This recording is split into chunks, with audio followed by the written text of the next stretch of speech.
All right, so let's jump into something I think we've all dealt with at some point, change. Oh, yeah.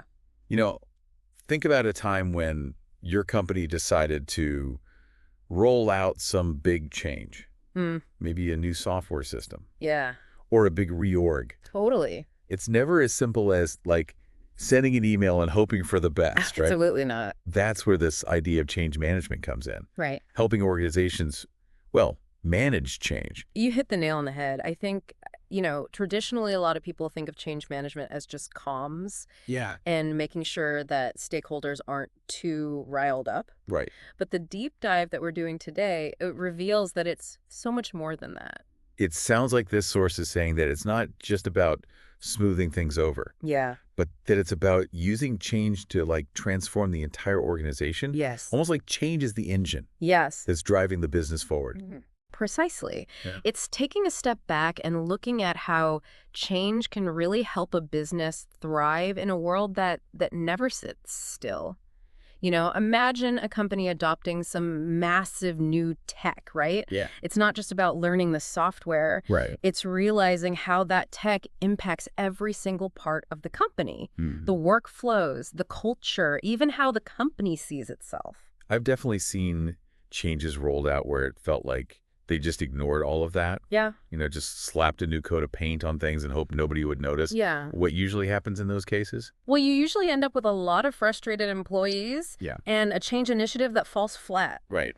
This is where that holistic approach to change management we were talking about comes in. Yeah. It's about going beyond that surface level Mm-hmm. and considering all those hidden layers, the strategy, the processes, the skills that people need, and that all-important company culture that can either make or break any change that you try and implement. So it sounds like the source is really trying to dismantle this idea that change management is all about communication. Absolutely.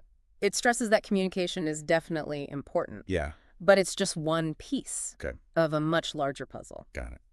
Let's take the example of a digital transformation project that they bring up. Mm-hmm.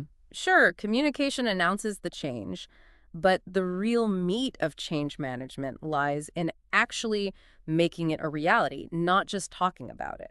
It's about getting everyone on board, Yes. not just telling them what's about to happen. Exactly. And the source gets into the nitty-gritty, Okay. outlining 4 key areas of change management that go way beyond simply communicating. Okay. We've got strategic alignment, Okay. process redesign, Mm-hmm. capability building, Yeah. and adapting your culture to the change. Okay. Let's unpack those one by one. Okay. First up, strategic alignment. Right. What does that even mean? This is where you ask the tough question. Is this change actually going to help us reach our overall goals? It's so easy to get excited about something new and shiny. Right. But if it doesn't actually fit into your long-term strategy, it's going to create more problems than it solves. It's like putting a turbocharged engine in a car that's missing a steering wheel. Yes, Lots of power, but nowhere to go. I love that analogy. You're spot on. Thanks. And then we move on to process redesign, Okay. where you ask, how do our workflows adapt to this new reality? You can implement the most cutting-edge system in the world, but if you don't rethink how people are actually going to use it, you're setting yourself up for failure. Makes sense. And then there's capability building. Yes. This is where we make sure people actually have the skills Yes. to use whatever new systems or processes we're rolling out. Exactly. This stage is all about giving people the training, resources, and support they need to feel confident and capable in the face of change. I've seen companies completely overlook this step. Oh, yeah. They get so focused on the shiny new tech Yeah. that they forget about the people who actually have to use it. Oh, I know that feeling. I worked on a project where they dropped a whole new software system on us with about an hour of training and then wondered why everyone was so resistant. It was a mess. It sounds like it. Yeah. All right, then we have the big one, cultural adaptation. This one is all about mindset. Oh. Does the organization embrace change and see it as an opportunity? Right. Or do they dig in their heels and resist anything new? This is huge, right? Huge. Because even with the best plans and systems in place, Yeah. if the culture is fighting the change, Yes.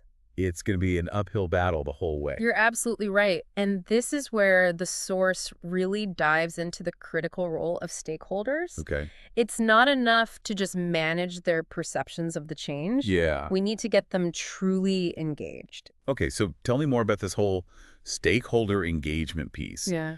How do you move beyond just managing how people feel and actually get them actively participating in the change. Well, the source highlights this fantastic example where a company successfully implemented a major organizational restructuring by creating a dedicated change champion network. Okay. These were employees from all levels of the company, Got it. not just management, Okay. who were passionate about the change and volunteered to be advocates. That's cool. They received specialized training, Yep. helped communicate the changes within their departments, Yeah. and even gathered feedback from their colleagues to bring back to leadership. That's brilliant. So instead of just trying to push the change from the top down, they created a groundswell of support from within the organization, Exactly. almost like a grassroots movement.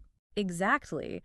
And the results speak for themselves. This company saw significantly higher adoption rates for the restructuring compared to previous initiatives, and employee morale actually improved throughout the process. I think that's a powerful testament to the impact of genuine stakeholder engagement. It makes you think, how many times have we seen change initiatives fail because they didn't bother to get the people on the ground floor involved? More often than not, unfortunately. Yeah. But when you give people a voice in the process, when you actually listen to their concerns and empower them to contribute, it creates a sense of ownership that's absolutely critical for success. It's the difference between being told to climb a mountain and choosing to climb it yourself. Right. I love that. You've Yeah. got it.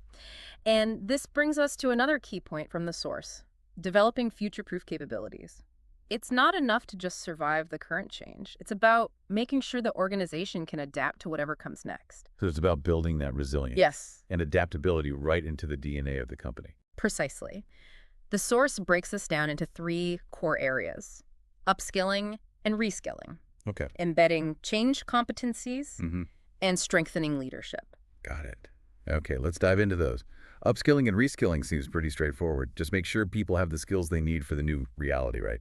It sounds simple, but there's a lot more to it than just throwing some training materials at people. Mm-hmm. The source specifically talks about using a skills matrix approach.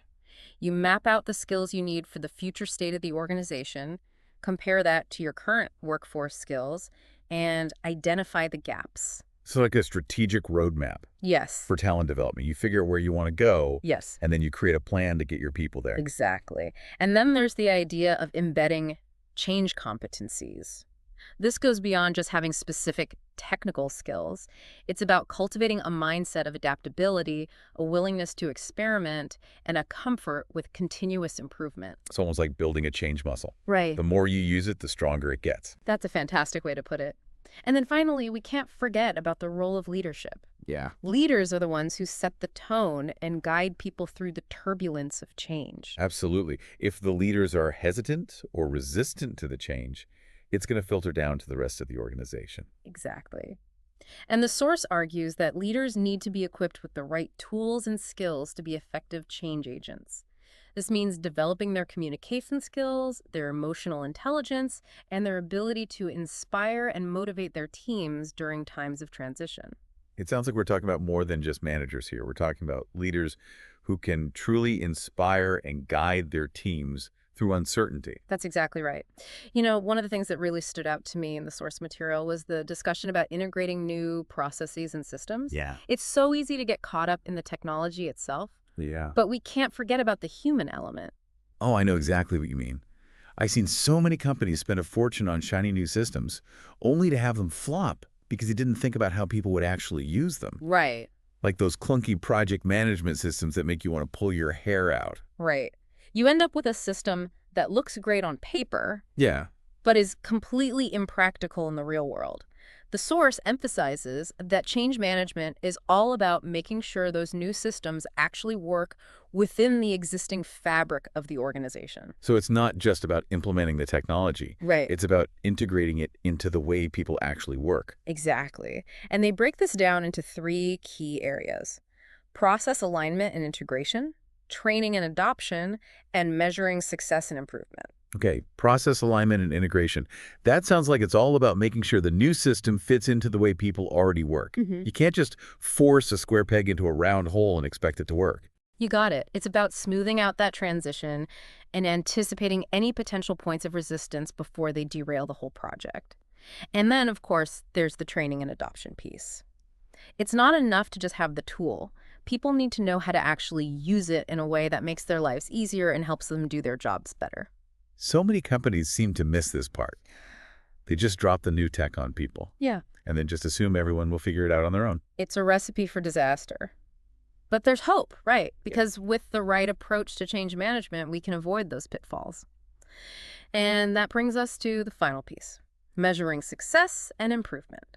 This is where we look at the data Yes. and see if the change is actually having the desired effect. Right. Are we hitting our targets? Are people using the new system effectively?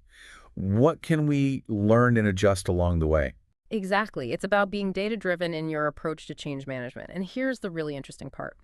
Even with all of this in place, the strategic alignment, the process redesign, the technology, and the training, there's one crucial element that can make or break the entire change effort. I think I know where you're going with this. Culture. You nailed it. The source is crystal clear on this. Even with the most brilliant plan and the most sophisticated technology, if the culture of the organization is misaligned, it's going to sabotage the change. So how do you create a culture that not only supports change, but actually thrives on it? That's the million-dollar question. It is a big question, but the source offers some really interesting insights. They talk about fostering agility, aligning your culture with your strategy, and even using recognition and rewards to reinforce the kind of behaviors and values that support a change-ready mindset. So it's like training a puppy, but for corporations. You reward the behaviors you want to see more of. I love that analogy. You know, I was just reading about how Zappos completely transformed their culture to become one of the most customer-centric companies in the world. And one of the keys to their success was creating a culture where employees felt empowered to make decisions and take risks to delight their customers. It's fascinating how a company's culture can be such a powerful driver of success. And how changing that culture can be just as challenging, if not more so, than implementing any new system or process. Absolutely. And the source argues that in a world that's constantly changing, the ability to adapt and evolve becomes a massive competitive advantage. It shifts change management from a reactive chore to a proactive driver of success. It's not just about keeping up with the change. It's about using change to your advantage. That's the key takeaway. And what's even more interesting is that forward-thinking organizations are starting to view change management as a core competency, not just something you do on the side when you need to implement a new system. So it's not just a task to check off a list. It's part of who you are as an organization. Precisely. And that brings up a really interesting question for our listeners. What would it look like if change management wasn't just like a department or a set of procedures, but was like woven into the fabric of your company? That's a fantastic question. Yeah. And it's something for, everyone listening to consider. Right. No matter what industry you're in or what your role is. Yeah. What if instead of dreading change, your entire organization was wired to embrace it? It's a complete mindset shift. Totally. Right? Yeah. It's about seeing change not as a disruption, but as an opportunity. Absolutely. And I think that's one of the biggest takeaways from this deep dive.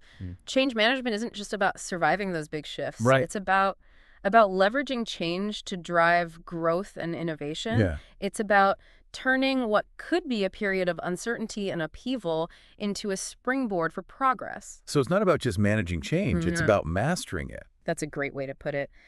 And the source emphasizes that this mastery of change becomes a critical skill, not just for organizations, but for individuals as well. Oh, yeah, for sure.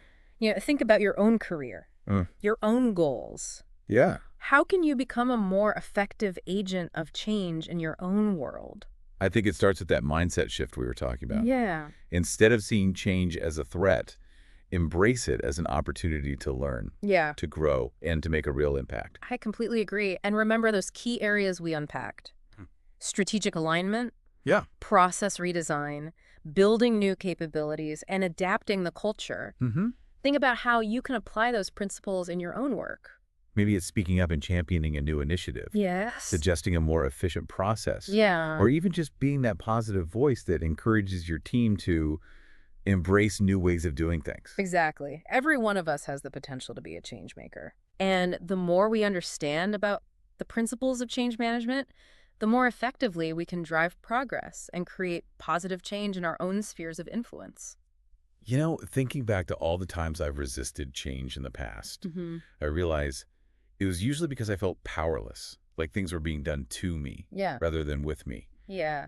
But this deep dive has given me a whole new perspective. I'm so glad to hear that. And I think that's the beauty of change management when it's done right. Yeah. It's not about forcing people to conform. It's about empowering them to contribute. Right. It's about creating a shared sense of purpose and ownership so that everyone feels like they're part of the journey. So the next time you hear those dreaded words, change initiative, don't despair. Yeah. Think of it as a chance to flex those change muscles. Right. To put these principles into practice and to be part of something bigger than yourself. And remember, change is the one constant we can always count on. Yep. So why not embrace it, master it, and use it to create a better future for ourselves and the organizations we're a part of? That's a fantastic note to end on. So to all our listeners out there, remember, change is inevitable. But it doesn't have to be something we fear.